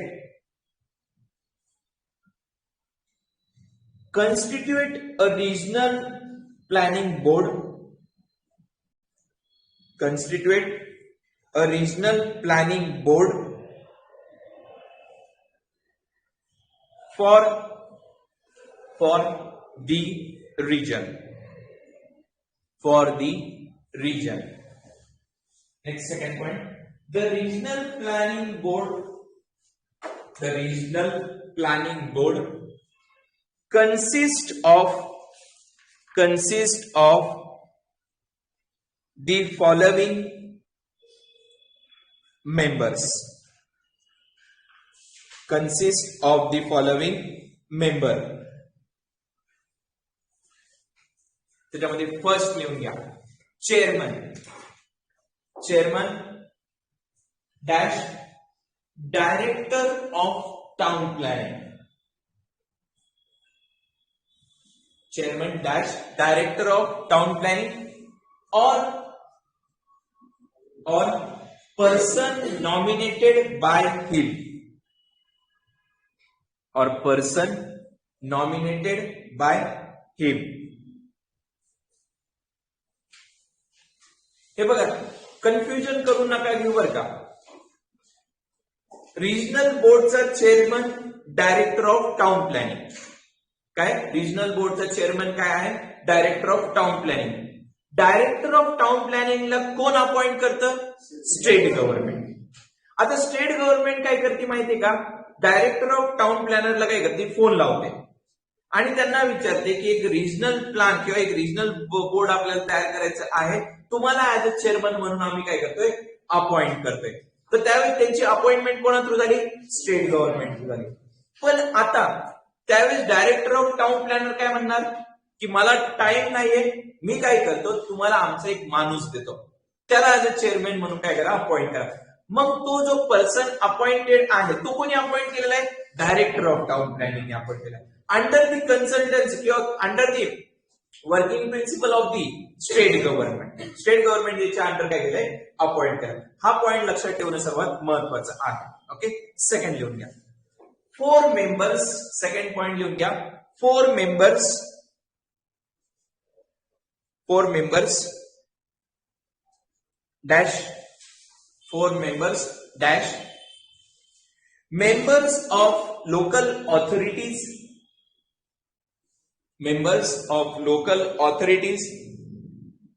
functioning as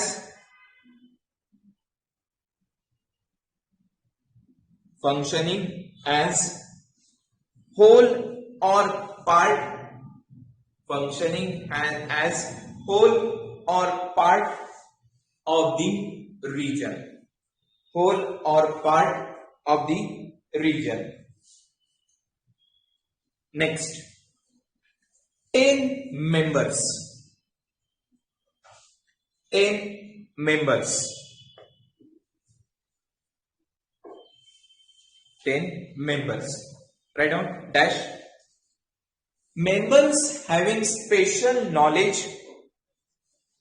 members having special knowledge or practical experience or practical experience in town and country planning, in town or country planning, engineering, town or country planning, engineering, transport,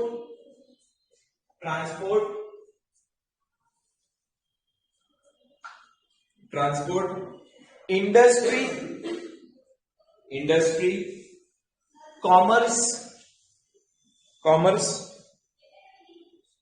or agriculture,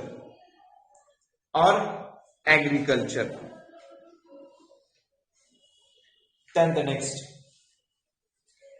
one member dash town planning officer, one member town planning officer,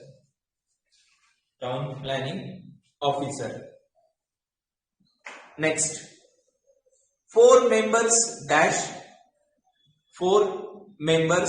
dash members from each houses, member of each houses, that is from legislative council and legislative assembly, Vidhan Parishad and Vidhan Sabha.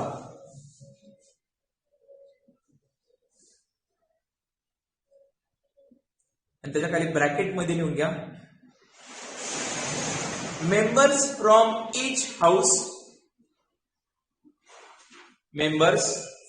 each house, should not be greater than 2. Members from each house should not be greater than 2. Should not be greater than 2. Next point लिहून घ्या, if any region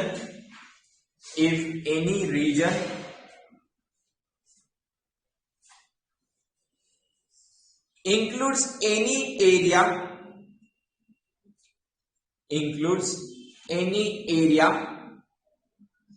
which is important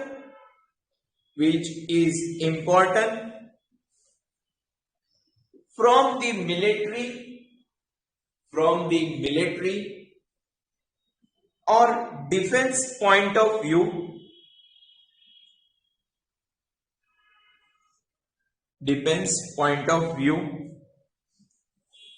then such person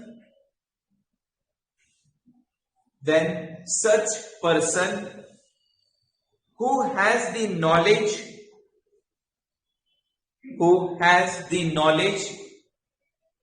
about it will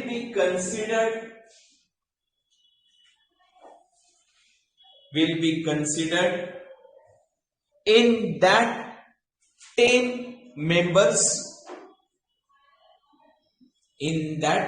10 members listed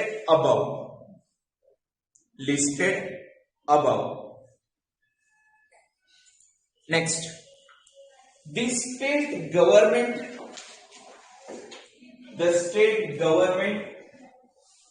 may appoint vice chairman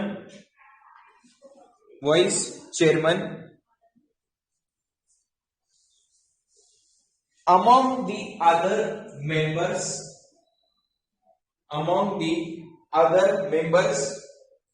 of the regional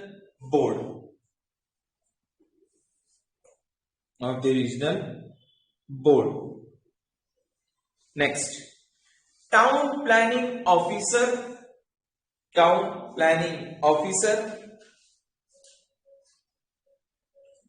is secretary of the regional board.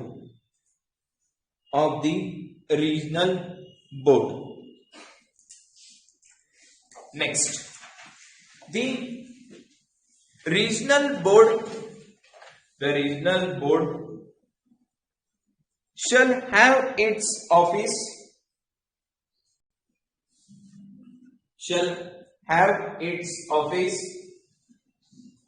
as may be prescribed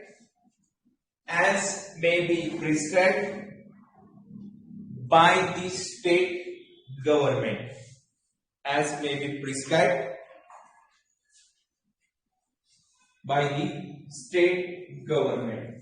and can have the name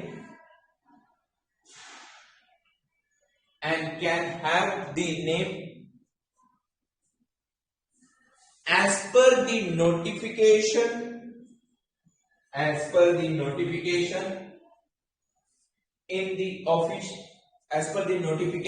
in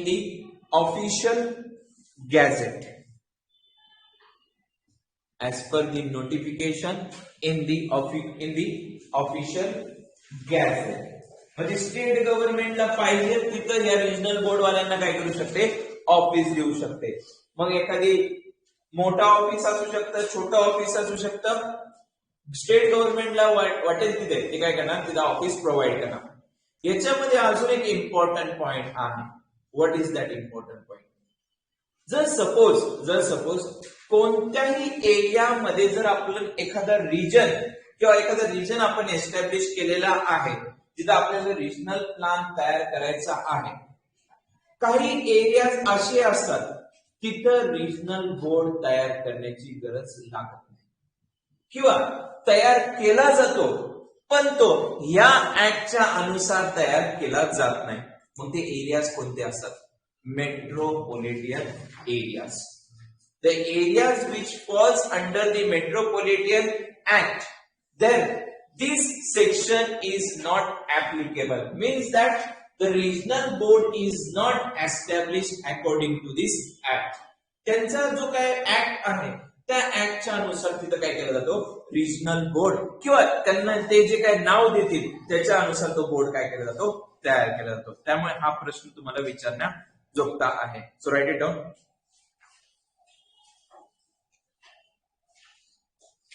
This section of Constitution of Regional Planning Board, this section of Constitution of Regional Planning Board shall not be applicable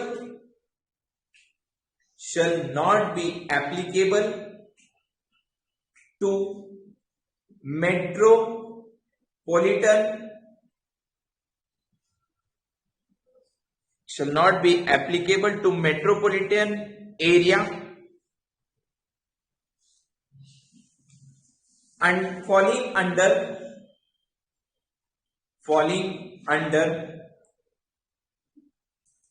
Maharashtra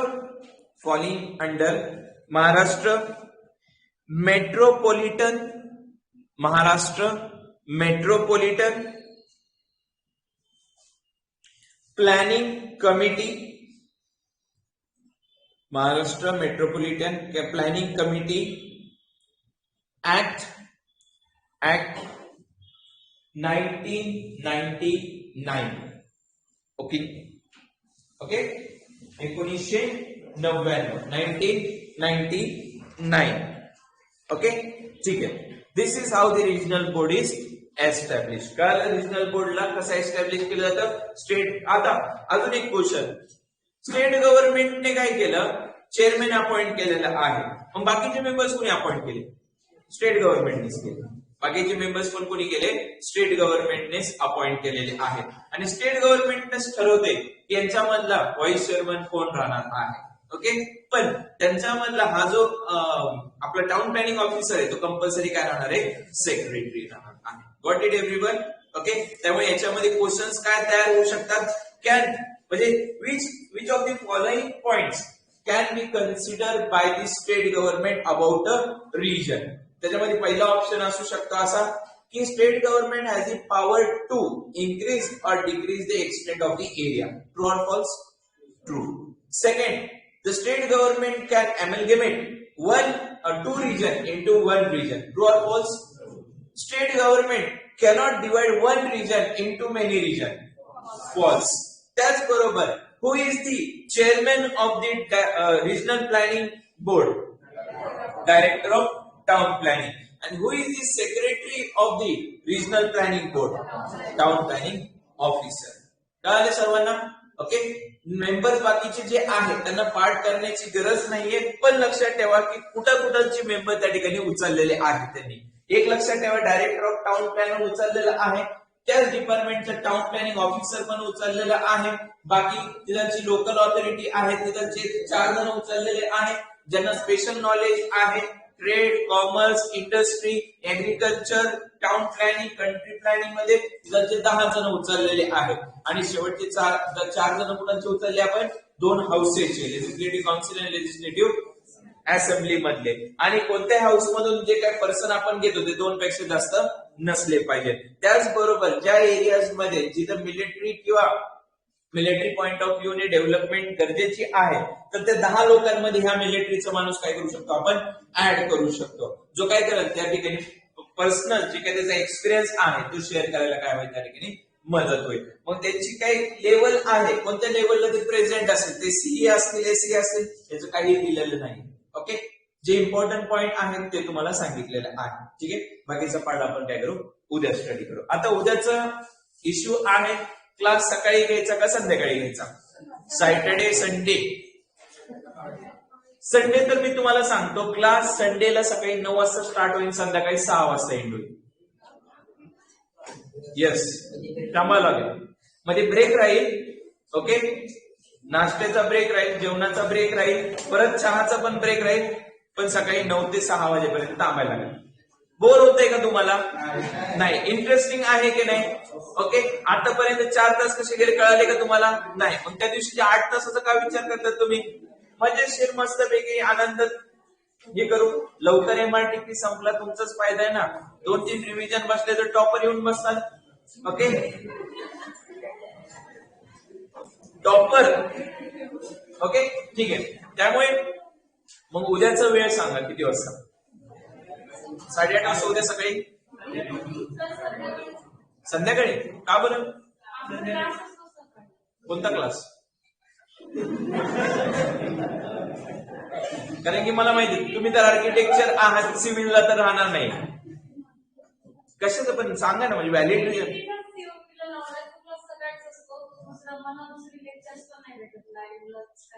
संडेला पण? सॅटर्डेलाच ना? किती class, किती ते किती वेळ असतो? किती जण आहेत सीओपीला? एकटेच येतो. ऑनलाईन स्टुडंट्स सकाळी का इव्हनिंगला?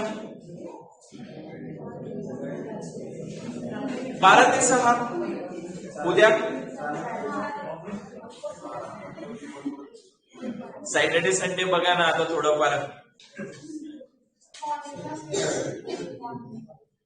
मॉर्निंगला घ्या ना, प्रॉब्लेम नाही, पण त्यांचा ऑफिस, त्यांचा क्लास.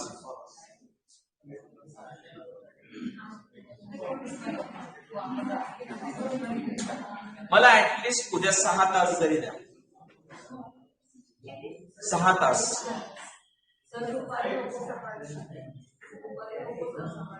दुपारी झोपतात रे तुम्ही?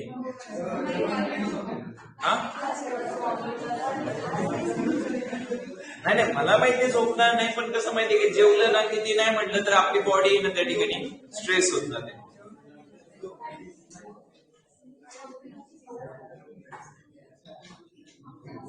तुमचं ऑफिस किती असं?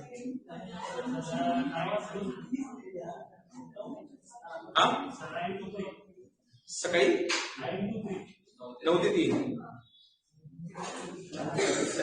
संडेला तर घेणार आहे. संडेला मी 7-8 तास सोडणार नाही तुम्हाला, त्याशिवाय सिलेबस पण लवकर कम्प्लीट नाही होणार.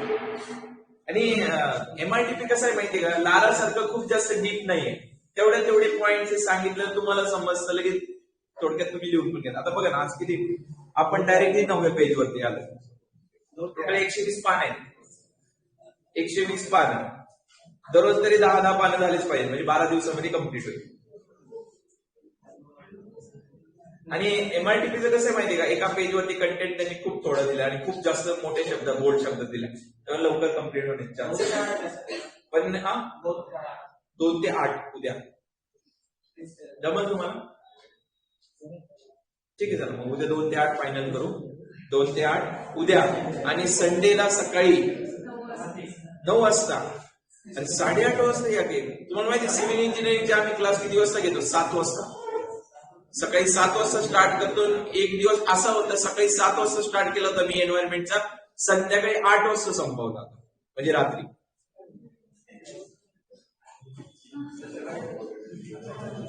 सगळे त्यांचे क्लासचं आहे ना, आणि ऑनलाईनचे थोडे आहे.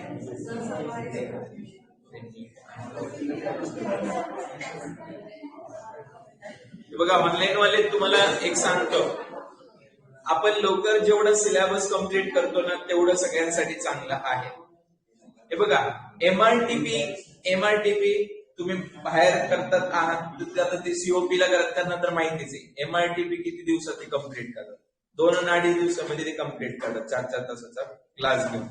ओके, आपल्याला तसं नाही करायचं. आपल्याला एमआरटीपी जवळपास 10-15 दिवस कंटिन्यू ठेवला, म्हणजे राईट फ्रॉम स्टार्ट बॉटम सगळं.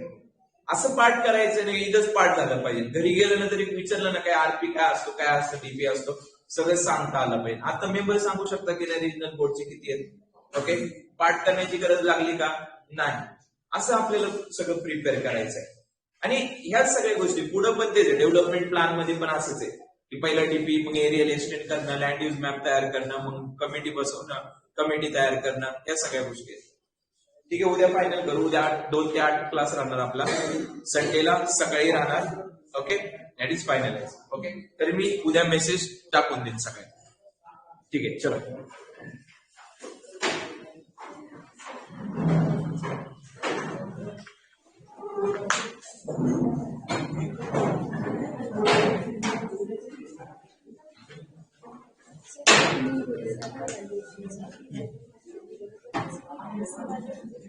नाही बरं, त्यातले कशी माहिती का, जे छोटे छोटे आहेत, फॉर एक्झाम्पल 100चं दिलं होतं मी, परत 200चं. तुम्हाला सांगतो, व्हॅल्युएशन मध्ये तुम्हाला क्वेश्चन विचारले जाईल ना, amount of ₹1, present value of ₹1.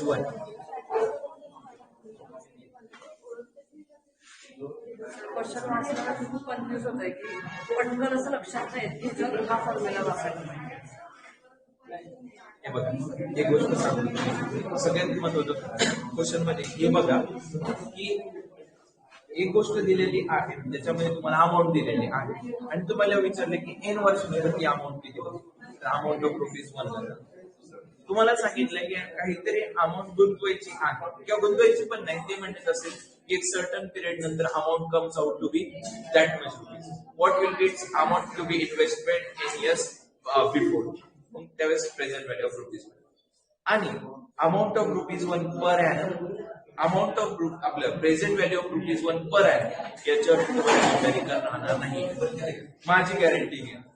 याच्यावरती तुम्हाला थेरॉटिकल क्वेश्चन राहणार नाही, कारण की 1 divided by 1 plus p raised to n minus 1 it is not easy to calculate. Okay, त्याच्यावर क्वेश्चन राहणार, त्याच्यावरती थेरॉटिकल बेस्ड क्वेश्चन राहणार, जे आतापर्यंत जे आपण बघितलेलं आहे.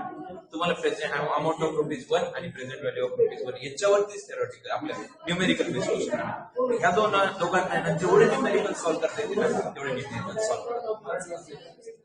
किंवा अजून एक तुम्हाला असं सांगतो की आपला हा जो क्लास संपला ना, ऍटलीस्ट ह्या बॅचचं तरी ना मी तुमची रिव्हिजन सेशन्स घेणार व्हॅल्युएशनचे, त्यावेळेस अजून मी काही एमसीक्यू तयार करणार आहे, जे तुम्ही पाठवलेले आहेत, त्याचे जे आपण प्रिंट करतोय ते तुम्ही आले शेवटी तर डायरेक्ट सगळ्यांना ती झेरॉक्स वाटली जाणार, आणि मी तो क्वेश्चन सॉल्व्ह करणार प्रत्येक क्वेश्चन.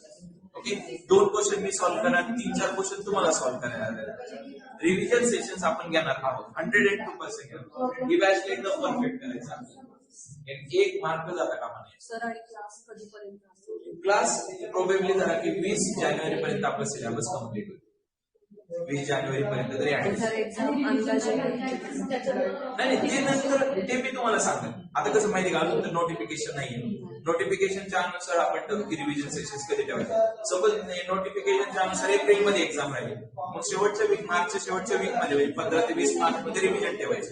एक दिवस व्हॅल्युएशन, एक दिवस आरबी, एक दिवस डीपी किंवा एमआरटीपी एका दिवसात पण होऊ शकतं रिव्हिजन झालं. आपल्याला इथंच एमआरटीपी एकदम बेस्ट करायचं, ती नंतर आपल्याला बघायची गरजच नाही. तर एक्झाम कधी असेल?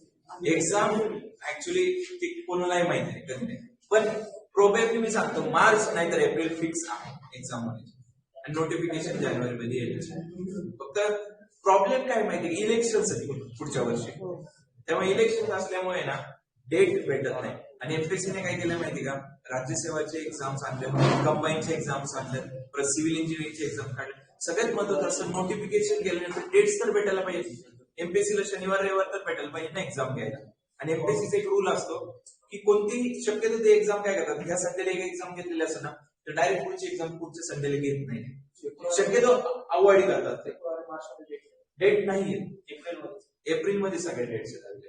कारण की मार्च मध्ये तर ही आपली प्रीची आली, राज्यसेवा आली, टाईप सी आली, कंबाईन आली, एक्झाम एमपीएससी हे पण बघायला लागतं.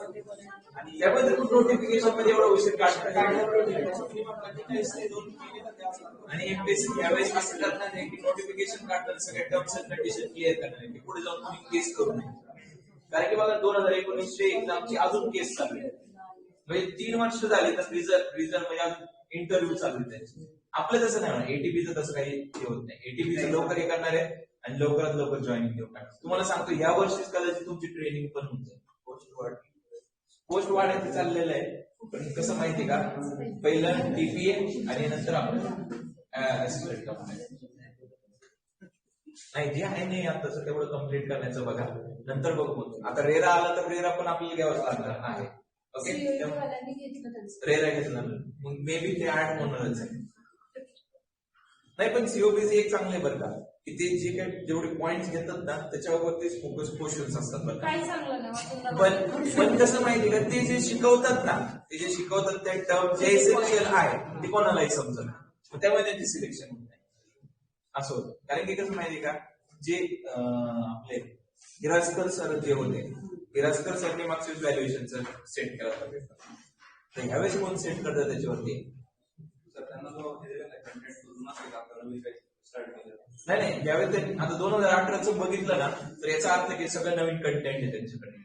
कारण की बघा ना, याच्यावरती आपल्याला मेन्शन केलेलं आहे लारा ऍक्ट 1854, आपल्या 1894, कुठं काही क्वेश्चन विचारलं त्याच्यावरती 2018 मध्ये, सगळ्या नवीन 2013 वरतीच विचारला क्वेश्चन मेन्शन केलेलं, डायरेक्ट मेन्शन केलं 2013 2015, त्याच्यामध्ये सगळ्या डेट्स मेन्शन केलेले.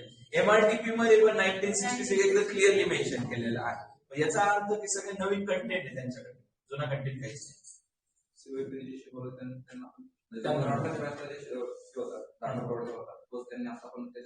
त्याच्यावरती शिकवतात ते. आणि त्यांचं कसं आहे माहिती का, 4 तासच बसायचं, नंतर तुम्हाला रेकॉर्ड नाही काहीच नाही, तेवढंच बघायचं. आणि ते कसं तेवढं शिकवतात, त्यांनाच कळतं ते काय शिकवतात, नंतर काय कळतं.